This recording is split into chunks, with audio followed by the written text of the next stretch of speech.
Hi, everybody. My name's Leanne Kennedy, CEO with Thrive Worldwide, and I'm joined with Dr. Matt Edwards and Graham Fawcett, who are going to share some of their insights today. So the question I have asked both Graham and Matt is, we know that we've been supporting individuals around the world who are away from home and who have pre-existing medical conditions and are on medication. But right now, with lockdown and various other restrictions to travel and living in various different places around the world, they're struggling with getting refills for their medications. And so, Dr. Matt, what would be the top three things that you'd say to somebody right now that is quite concerned about getting repeat prescriptions and refills for their medications? I think one of the first things is really just to prepare. Be prepared ahead of time. So if you about a month away from the end of your prescription and you think there may well be a problem, then really start inquiring, whether it's with your sort of doctor, whether it's with the pharmacist, or through an external help and support like Thrive, just for some advice on what you can do. So that's a key one, is be prepared. The other thing is get advice, and get advice sooner rather than later. Again, you don't want to be left to your last couple of tablets of whatever they are. Some medications you can do without for a little while. It's okay. It's sort of to prevent something as a longer term thing. But there's other medications, if you stop them, you may have some quite nasty side effects. So again, get some advice so that you know what your options are. And then thirdly, really, it's a case of trying to get hold of enough of what you've got and a bit extra at this time when we are a bit unsure on supplies and how you're going to get them sometimes. That's great, Matt. Thank you. And Graham, what would you say in terms of the psychological implications of and the anxiety that people have about this? What would be your recommendations? Yeah, thanks, Leanne. The anxiety is very understandable. And two kinds of anxiety, really. But one is worrying about the symptoms coming back and worrying about the worry itself. It's helpful to remind yourself of your coping strategies, what you normally do to try and damp down any symptoms of anxiety or depression, and reaching out to friends early on, not when the pills have actually run out or they're just about to run out, but reaching out to friends and other support sooner rather than later. And letting one or two trusty people know what's going on so that they can watch out for you and look out for you as well.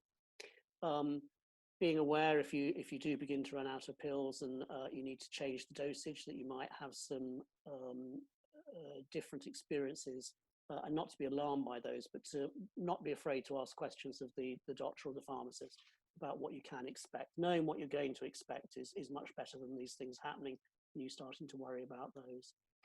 And for those with more serious conditions, so if you're experiencing something like bipolar or something more along those serious lines, to really be aware of the triggers for those conditions, what can trigger episodes, and to make sure that you reduce the possibility of those occurring. And then finally, to be aware of your risk plan. If you've got these sorts of conditions, then you know roughly what to look out for in terms of triggers, early warning signs, mitigations, and what to do in each of those circumstances. And again, you know this, but it's really helpful to get support from friends, family as appropriate, professionals if they're available. Reach out to Thrive. We've got counsellors and psychotherapists who can also support you if you can't get hold of your primary counsellor. That's great. Thank you, Graham. And Matt, I guess just a last question to you. What Graham's mentioned that we have counsellors and psychologists that can support people that need that support. What can we offer our clients from a medical perspective? Do you mind just sharing a little bit about the role that we can play at that? Yeah, I think again the general the general thing we can do is advise people. We've got the knowledge of the medications and conditions, whether they're physical health ones or mental health ones, that we can give some advice and support. I've had a few recently where I've had to advise people on contraceptive pills, blood pressure medications, and antidepressants, and they're all slightly different in how you manage them, but there's a number of ways that you can do it. You can use a generic as opposed to a branded product.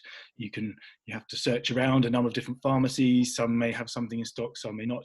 And other times you have to plan for not having it, and what's the best way of managing your last supplies before you run out.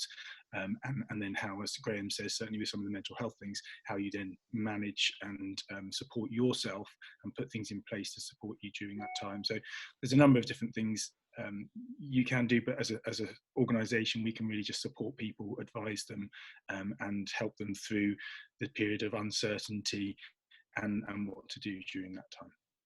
Excellent. Thank you very much, Matt and Graham.